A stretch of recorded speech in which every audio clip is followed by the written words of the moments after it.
why don't we do this? Well, why don't we look a little bit and do kind of a light review of the deal calculator and analyze the property, and we'll look at give us a tolerance on how good is this deal? Is it worth spending a lot of time on? Is it not? It looks like a good deal to me.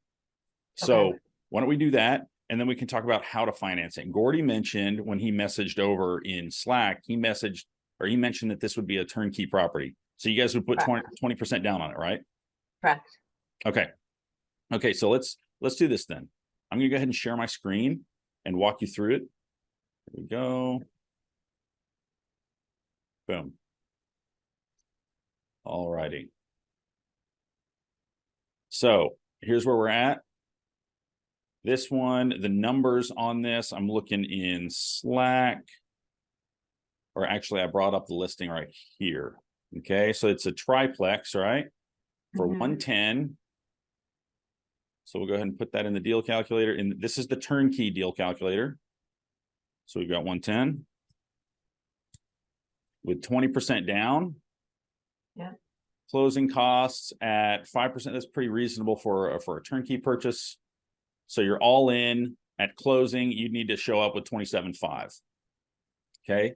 Then the monthly rent that Gordy mentioned was $2,050.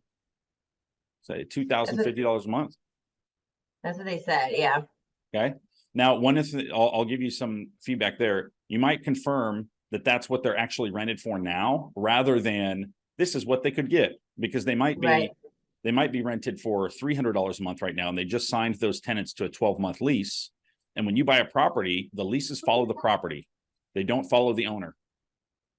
So they follow they stick with the property. So then you would have to hold on to it for 12 months, and we could calculate that in. That's just a holding cost question, but I would figure out what are the leases. The best way to get that information is send me the leases, and you can do that during your option period. So $2,050. Now you've got $88,000 you got to pay off. Your loan rate of say 7.5%. That's pretty reasonable. Monthly insurance payment, I think for a triplex around 100,000. I'll ballpark this. Property taxes. Let's go see what they listed. Property details, probably under other facts and figures. Okay. So 900. So this is the breakdown. Great. Okay. So I wonder if this one actually might be able to increase to this. Yeah, that was low. Yeah. That would be fantastic.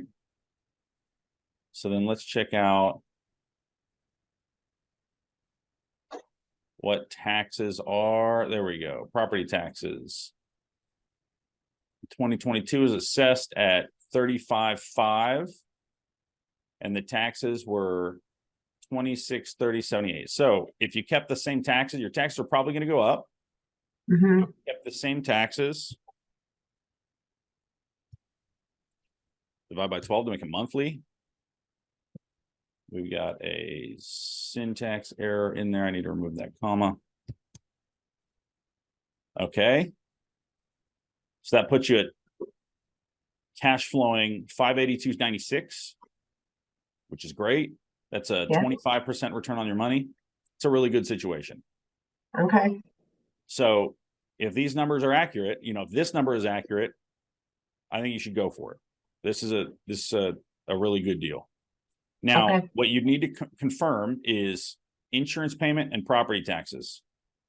I would ask your agent what you expect property taxes to come with, because there could be a tax exemption on this property. So there are some states, like I was looking at analyzing a deal, I think in Cleveland with Lauren the other day, and their just tax value, assessed value is just really low, and it always is. But your maximum exposure on this would be if this value went up to your purchase price. So how would we determine how that would affect this? Well, what they're doing for property taxes is they're taking your tax rate and multiplying it by the property value. So 35.5. Actually, we're going to do, to figure out what that effective rate is, we're going to go, what is 2630 divided by 35.5?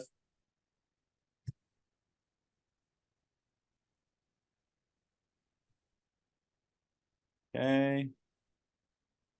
Boom.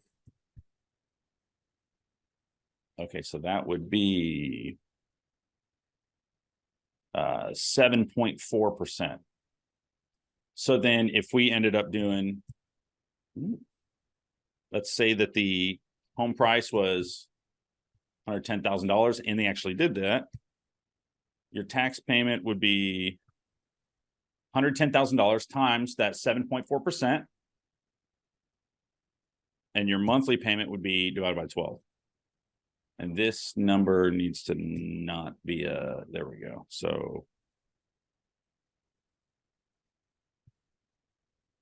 10 times.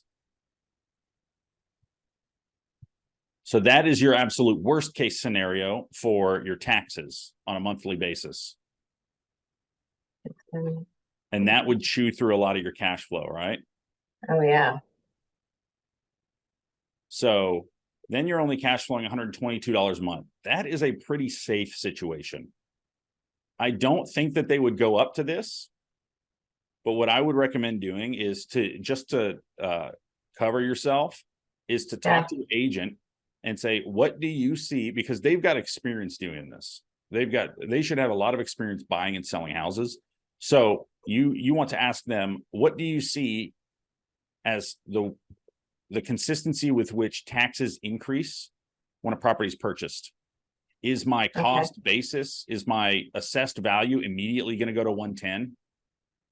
Or are they going to say, no, it's probably just going to trend upward. So 30, 32, 35, 39. That's what you'll see. I would ask them because that varies on market. Okay. But what I think a takeaway for you is from this conversation is actually, let's bring that back to earth. There we go. Is to go ahead and offer on this property. Make an offer. Let your agent know we want to make an offer at 110. We'll do 20% down. They will walk you through that process. So they'll say, what kind of financing do you want to use? And you'll say, we're going to use 20% down. So third-party financing. And then in the offer, your offer will say that your purchase is contingent upon finding financing. And so if for some reason you'll be able to find financing, but if for some reason you're not able to, your offer is contingent on that. So you're not going to end up stuck with the property and then, having to sell both your cars because you got to pay for this, that's not going to happen.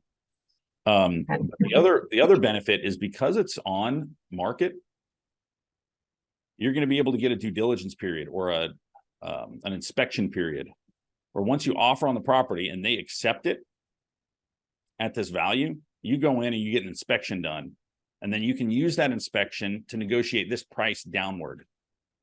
Okay, that was my next question. So like 110 is the price, but how much should we try to negotiate that? But that's after the investigation or the inspection. That's a great question. So I would ask your agent, say, hey, is this thing going to go really quickly? Let's see how long this has been on the market. Okay, it's been on the market 42 days. So I probably wouldn't even offer 110. Yeah, it seems high for what? Let's see what their price history is, if they have that listed.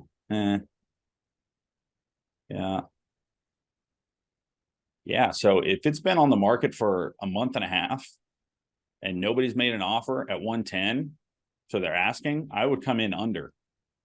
So I'd say offer 100. And then if they might counter and say, well, we want 105. You say, okay, let's just meet at 103. Now that 103 is your new highest amount that you're going to pay. Then you're going to go through the inspection, and the inspector is going to come back. The report's going to be 40, 45 pages long, regardless of whether it's a perfect house or it's built on a sinkhole. It's going to be that long. So don't freak out when you see that long of a report. Right. They will give you an analysis of the goodness or badness in the entire property. And what you're going to do there is you're going to take that information and say, how much is this going to cost to fix? And then you'll tell you'll tell your agent to let their agent know that these things are wrong with the property. These are broken. And so we're not going to make you fix them just for a quick sale. We're good people. You will just ask for a concession. So let's say that these repairs total up to $6,000. We're going to ask for $6,000 off at closing. And usually you can ask for that in closing costs. So instead of you having to come to close with $27,500, you'll actually come to close with $21,500, which makes your return on investment spike because that's your denominator going down, right? So, but all you need to know now is go ahead and make the offer. If they accept it, I'll talk you through everything after that, like the negotiation process. Don't get too caught up in that process. Just know there is a solution for it and we can get there when we need to. Hey, thanks for watching. If this was helpful to you and you want to keep learning the most productive insider secrets about real estate investing, subscribe here. If you're ready to start building your cash flowing portfolio and do what I did, build a multi-million-dollar portfolio in 18 months so that you can quit the rat race 9 to 5 in less than 3 years, and you want someone to walk you through the entire process step by step so that you can move faster with less risk, be protected from risk, then click here to learn how I work with people. And I will show you how I help people get their first cash flowing rental in 90 days. Don't stay trapped, become financially free so you can do what matters.